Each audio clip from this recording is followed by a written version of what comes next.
खाए आप, पेट फुलाए आप, और ऊपर से हमारे ऊपर ठिकरा फोड़ते हो कि हमने ये किया, अपने मनमर्जी तो दागते चले जा रहे हैं। और परिवर्तन तो आ गया कि जब हिंदुस्तान के गरीब के बेटे के पिछड़े वर्ग को हिंदुस्तान के गरीबों ने भारत के प्रधानमंत्री पर बैठा दिया और राजमहल में रहने वाले राजा रानी के कोख से पैदा लेने वाले लोगों को कहा कि तुम अब बाहर जाओ, गेट आउट। और अब आप ऊपर से करते रहते हो, जब देखो तब नरेंद्र मोदी से जैसे ईर्षा पैदा हो गई है। काहे भाई इतनी नफरत पैदा हुई है, क्यों खुजली पैदा होती है? हिंदुस्तान के अंदर में कोई गरीब पिछड़े कोई लोगों को बैठने का है नहीं, आपने बैठने दिया कभी? क्या आपके पार्टी में बाबू जगजीवन नाम प्रतिभाशाली थे, जिनकी भर हाथ लगाए रहेंगे, एक बार एक नंबर की कुर्सी का मौका मिलता, आपने बनने दिया क्या? आपने बनने दिया क्या? नहीं नहीं, आपने बनने दिया क्या? मैं भी देखा हूं, मैं बिहार का हूं, मैं बिहार का हूं, लेकिन डॉक्टर लोहिया ने अगर चाहा तो उस बिहार में गरीब, निर्धन, निर्बल, बकरी चराने वाले, जमीन पर सोने वाले, बासी भात खाने वाले एक गरीब नाई के बेटा कर्पूरी ठाकुर को बिहार के मुख्यमंत्री की कुर्सी पर बैठा दिया। आपने कभी बैठाया क्या? बताओ। राज करे कोई,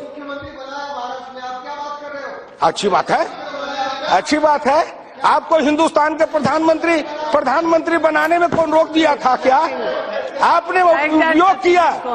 आपने उपयोग किया अध्यक्ष महोदय, इन्होंने उपयोग किया, इस हिंदुस्तान के अंदर में बनाया, कठपुतली के जैसे नचाया। जैसे हम लोग बचपन में थे तो बाइस्कोप सिनेमा देखते थे, वो दिखाता था याहवरे का पुल देखो, मक्का शहर मदीना देखो, यमपुरी यमखाना देखो, दिल्ली का जमा मस्जिद देखो, 6 मन की रानी देखो, 9 मन का बुलाक देखो।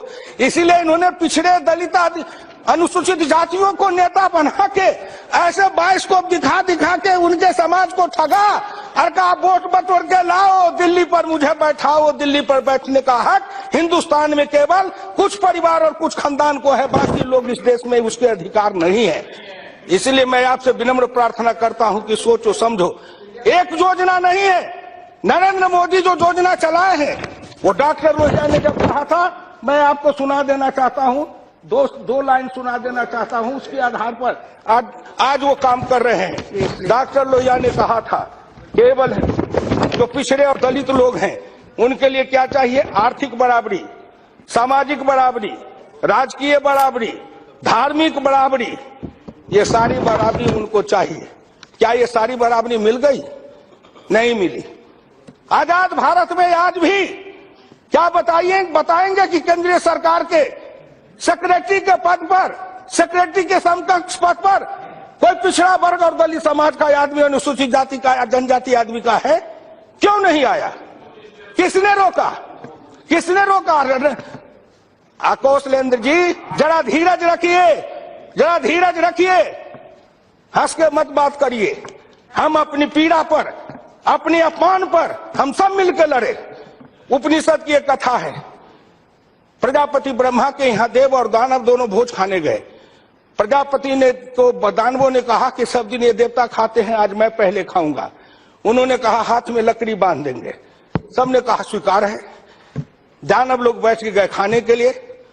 श्रमजीवी निर्धन, गरीब निर्धन गांव के गरीब किसान वो गए खाने, हाथ में लकड़ी बंध गई। पत्ते से उठाते थे, ऊपर से डालते थे, कुछ मुंह में गया, कुछ कपड़ा चेहरा खराब किया, उठ गए।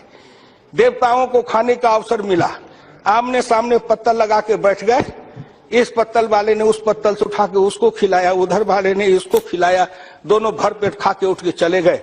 हिंदुस्तान के गरीब पिछड़े दलितों, जिस दिन इस कहानी, उपनिषद की कहानी और ज्ञान के रहस्य को समझोगे उस दिन पता लगेगा। आज नरेंद्र मोदी गरीब, निर्धन, निर्बल, एक पिछड़े वर्ग का आदमी भारत का प्रधानमंत्री बना, तो आज उनके विरोध करने वाले हिंदुस्तान के जो पिछड़ी जाति के नेता उठ रहे हैं, उन सब से मैं कहना चाहता हूं कि कभी ना कभी इसी नरेंद्र मोदी के पार्टी ने तुमको सर पर उठाया था, कुर्सी तक बैठाया था। अगर हम मौका नहीं देते तो कहीं गली में, सड़क पर भटकते रहते, कोई पूछने वाला नहीं रहता, पूछने वाला नहीं रहता। और आज हमको कहते हो कि हम ये करेंगे, वो करेंगे, संघ मुक्त भारत करेंगे। अब तुम हिंदुस्तान के अंदर में आपको जो मनमर्जी सो बोल लो। संघ के मुक्त करने वाले इस दुनिया में बहुत आए गए, जन्म के चले गए, लेकिन जो जो उसको मुक्त करने वाला आया था वो सब स्वर्गधाम चले गए। संघ अपनी जगह पर वैसे चल रहा है और आगे भी चलता रहेगा।